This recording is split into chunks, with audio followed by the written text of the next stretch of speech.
दोस्तों, क्या भगवान ने छोटे छोटे जीव जंतुओं को मनुष्यों का भोजन बनने के लिए इस संसार में यानी धरती पर भेजा है?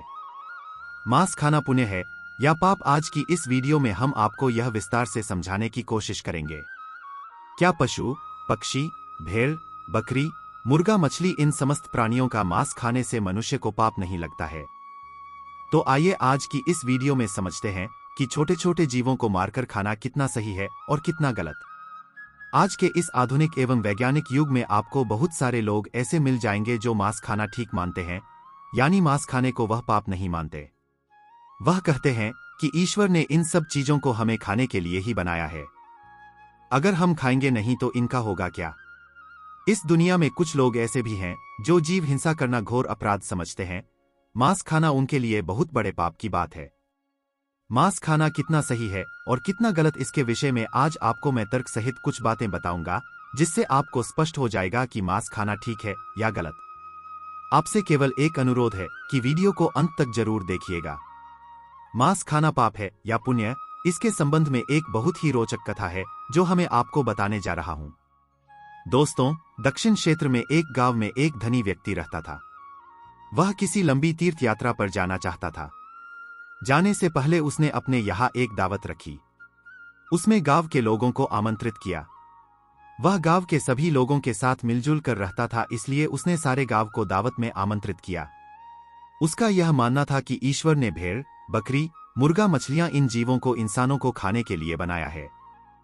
इसलिए उसने अपने यहाँ दावत में भेड़ और मछलियों का मांस पकवाया। उसके यहाँ आए हुए सभी मेहमानों को भेड़ और मछलियों का मांस परोसा गया। गांव के कुछ लोग तो बहुत खुश हुए और उन्होंने खूब सारा मांस और मछली खाया, और जो मांस खाना पाप समझते थे उन्होंने नहीं खाया। सभी लोगों ने अपनी इच्छा अनुसार पेट भरकर खूब खाया। उसकी दावत में आए हुए सभी तरह के लोग खुश थे। भोजन कार्यक्रम समाप्त होने के बाद उस धनी आदमी ने सभी मेहमानों को विदाई से पूर्व एक जगह बैठाकर कुछ भाषण देना शुरू किया। कई तरह की बातों पर उसने लोगों को समझाया। उन बातों में एक बात यह भी थी कि परमात्मा कितना कृपालु है। उसने अन्य भोजन के साथ साथ मनुष्यों को खाने के लिए स्वादिष्ट मछलियां और कई तरह के पशु पक्षियों को जन्म दिया है। जो लोग मांस मछली खाते थे उन्होंने बहुत जोर शोर के साथ उस व्यक्ति की बात का समर्थन किया। उसी सभा में एक 15 साल का युवक बैठा हुआ था। उसने उस धनी व्यक्ति की बात को काटकर उससे कहा, श्रीमान जी, आप गलत कह रहे हैं। इतनी अच्छी दावत होने के बाद जब उसे युवक ने धनी व्यक्ति की बात को काटा तो आसपास के सभी लोग यह सब देखकर बहुत हैरान हो गए। धनी व्यक्ति बोला, बेटे तुम क्या कहना चाहते हो?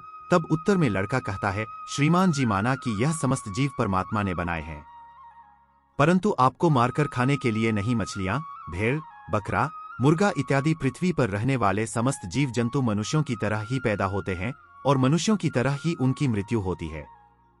मनुष्यों की तरह ही उन्हें पीड़ा होती है। कोई भी प्राणी किसी अन्य प्राणी से श्रेष्ठ और विशेष नहीं है। वह अलग बात है कि आपकी बुद्धि विकसित है और पशुओं की बुद्धि इतनी विकसित नहीं होती। लेकिन आपके विकसित दिमाग का यह मानना गलत है कि अधिक शक्तिशाली और बुद्धिमान प्राणी अपने से कम शक्तिशाली और कम बुद्धि वाले जीवों को खा सकते हैं। यह कहना गलत है कि ईश्वर ने यह मूर्ख प्राणी हमारे भोजन के लिए बनाए हैं।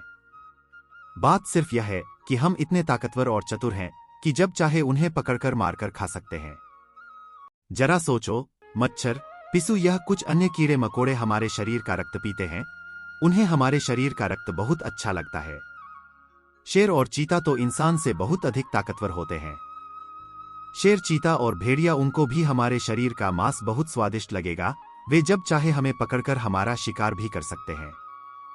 तो इसका मतलब यह नहीं हुआ कि भगवान ने हमें लिए शेर, चीता, भेड़ियों के लिए बनाया है।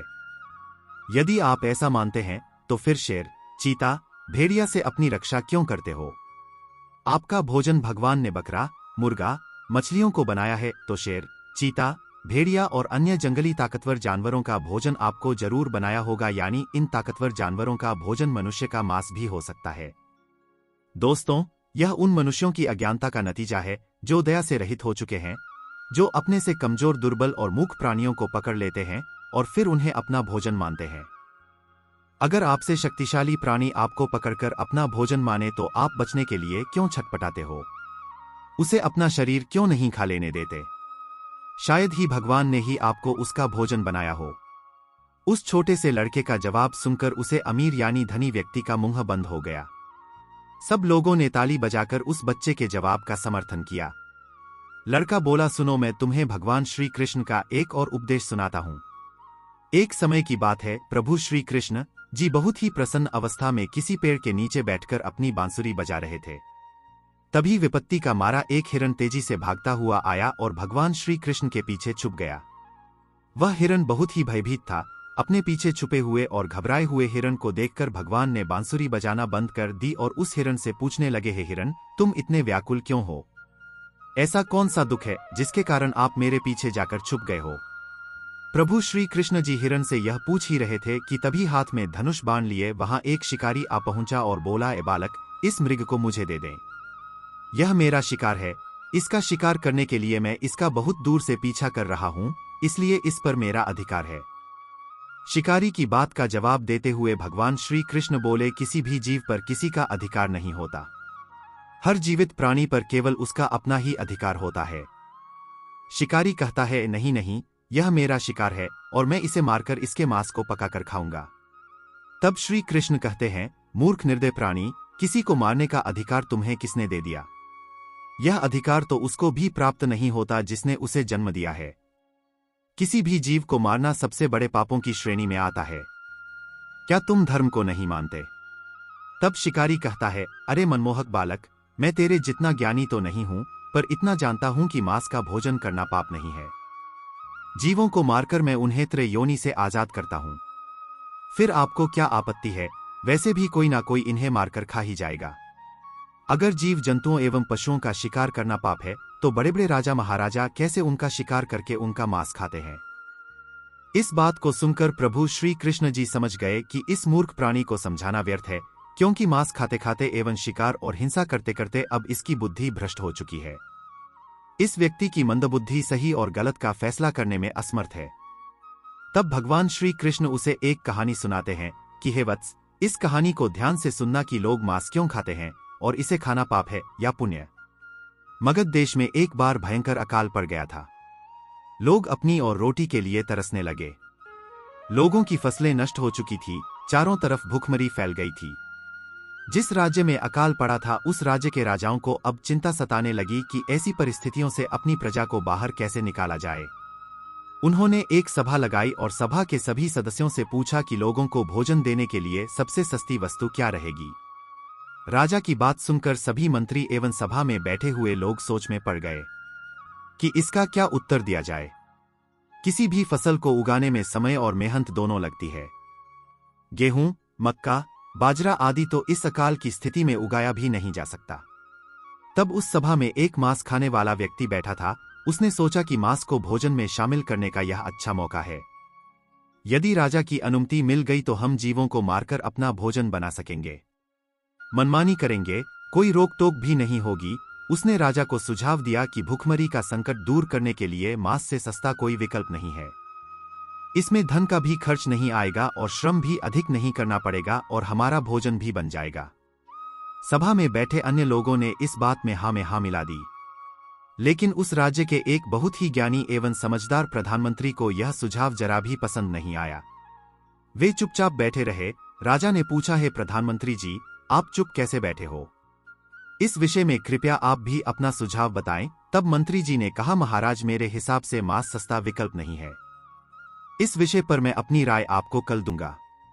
दोस्तों, रात होने पर प्रधानमंत्री बिना किसी को बताए उस व्यक्ति के घर पहुंच गया जिसे भरी सभा में मांस खाने का सुझाव दिया था। अपने घर में अचानक से मंत्री को देखकर वह व्यक्ति घबरा गया और वह व्यक्ति सोचने लगा, आज जरूर कोई ना कोई अनहोनी हुई है। मंत्री ने उस व्यक्ति से कहा, भाई जी, आज शाम को राजा जी की तबीयत अचानक से बहुत खराब हो गई है। उन्हें किसी गंभीर बीमारी ने घेर लिया है। राजवैद्य ने कहा है कि राजा साहब को अगर किसी बहादुर और तंदुरुस्त इंसान का थोड़ा सा मांस मिल जाए तो वे ठीक हो सकते हैं। आप महाराज के बहुत विश्वास पात्र हैं, इसलिए मैं आपके पास आया हूं। राजा साहब को भी उम्मीद है कि आप उनके बचाव के लिए अपने शरीर का कुछ मांस निकालकर उन्हें दे सकते हैं। आप इसके बदले में जितना चाहे धन ले लेना, पर थोड़ा सा मांस दे दें। लाओ, मैं तलवार से तुम्हारे शरीर से थोड़ा सा मांस निकाल लेता हूं। दोस्तों, मंत्री की यह बात सुनकर वह आदमी सन्न रह गया। उसके चेहरे का रंग उड़ गया। वह भागता हुआ गया और अपने घर में से 1 लाख सुवर्ण मुद्राएं लाकर मंत्री जी को दे दी और बोला, माफ करना, मैं अपने शरीर का मांस नहीं दे सकता। इसके बदले में आप यह पैसे ले जाइए और किसी और व्यक्ति को यह पैसे देकर उससे मांस खरीद लीजिए। इस पर मंत्री जी बोले, नहीं भाई, राजा ने विशेष रूप से आपका ही मांस लाने को कहा है, क्योंकि आप बहुत तंदुरुस्त हैं। थोड़ा सा मांस निकाल कर देने से आपका कुछ भी नहीं बिगड़ेगा, पर महाराजा जी की जान बच जाएगी और वह जल्दी ही तंदुरुस्त हो जाएंगे। कृपया आप देरी ना करें, थोड़ा सा मांस निकाल कर दे दें। मित्रों, वह शख्स मंत्री जी के पैरों में गिरकर बोला, मंत्री जी मुझे माफ कर दो, इसके बदले में आपको अपना सब कुछ देने को तैयार हूं, पर मैं अपने शरीर को काटकर मांस नहीं दे सकता। इतना कहकर वह वहां से भागने लगा। मंत्री जी बोले, आप भाग जाओगे पर आपका परिवार तो यही रह जाएगा। तुम्हें मांस नहीं देना है तो मत दो, मैं किसी और के पास चला जाता हूं। इतना कहकर मंत्री जी उससे 1 लाख स्वर्ण मुद्राएं लेकर चले गए। अब उसकी जान में जान आई। दोस्तों, इस प्रकार प्रधानमंत्री एक एक करके सभी मंत्रियों के घर गए, सबसे थोड़ा सा मांस देने का निवेदन किया, पर सबने अपनी अपनी तिजोरियों से, किसी ने 2 लाख, किसी ने 3 लाख, किसी ने 5 लाख रुपए तो दे दिए, पर अपने शरीर का मांस नहीं दिया। मंत्री जी उन पैसों को लेकर अपने घर चले आए। वह रकम करोड़ों में इकट्ठी हो चुकी थी। अगले दिन सारे मंत्री सुबह सुबह ही राजा के पास पहुंच गए कि देखें राजा साहब स्वस्थ हैं या नहीं। उधर प्रधानमंत्री जी भी उन सारे पैसों को लेकर राजा के पास पहुंचे और उन पैसों को राजा के सामने रख दिया। वे पैसे करोड़ों में थे। राजा ने पूछा, मंत्री जी इतने पैसे किस लिए लाए हो? तब मंत्री जी ने पूरी कहानी सुनाई कि महाराज, मैंने झूठ मूठ का एक नाटक किया था। मैंने मांस खाने वाले सभी व्यक्तियों एवं मंत्रियों से यह कहा कि राजा साहब की तबीयत बहुत खराब है, यदि उन्हें थोड़ा सा मनुष्य का मांस मिल जाए तो वे ठीक हो सकते हैं। महाराज, मंत्रियों ने मुझे इतने पैसे तो दे दिए, पर आपके उपचार के लिए अपने शरीर से थोड़ा सा मांस नहीं दिया। कल लोग सभा में मांस का भोजन बहुत सस्ता बता रहे थे। अब आप ही सोचिए कि जीवित प्राणी का मांस कितना सस्ता है और कितना महंगा, कि थोड़े से मांस के लिए करोड़ों रुपए देकर उन्होंने मांस देने से इनकार कर दिया। मित्रों, मंत्री जी की बात राजा को अच्छी तरह समझ में आ चुकी थी। इधर भगवान श्री कृष्ण ने उस शिकारी को समझाया कि देखो, अपना शरीर सबको प्रिय होता है, चाहे वह मनुष्य हो या कोई पशु। सबके प्राण उतने ही मूल्यवान होते हैं जितने कि आपके, इसलिए किसी के शरीर को कष्ट नहीं पहुंचाना चाहिए। मनुष्य के जब अपने प्राणों पर आ बनती है तब तो उसे अपना शरीर बहुत प्रिय लगता है। दूसरे जीवों को मारने में वह एक पल भी नहीं लगाता, क्योंकि वह दर्दनाक पीड़ा उसको होती है, आपको नहीं। जिस दिन आपको होगी उस दिन मांस की कीमत आपको समझ आ जाएगी। दोस्तों, छोटे से लेकर बड़े जीवों को जीने का परमात्मा ने पूरा अधिकार दिया है। उनका जीवन व्यर्थ नष्ट न करें। अपने जीवन एवं भोजन में थोड़े से आनंद के लिए, थोड़े से स्वाद के लिए पशु पक्षियों की जान ना लें। सबको उतना ही कष्ट होता है जितना कि आपको। दोस्तों, उम्मीद करते हैं कि आपको कहानी द्वारा बताए गए यह विचार एवं सुझाव पसंद आए होंगे। अंत में कमेंट सेक्शन पर जय श्री कृष्णा अवश्य लिखें और हमारे चैनल जीवन रचना को सब्सक्राइब जरूर कर लें। आप सभी का धन्यवाद।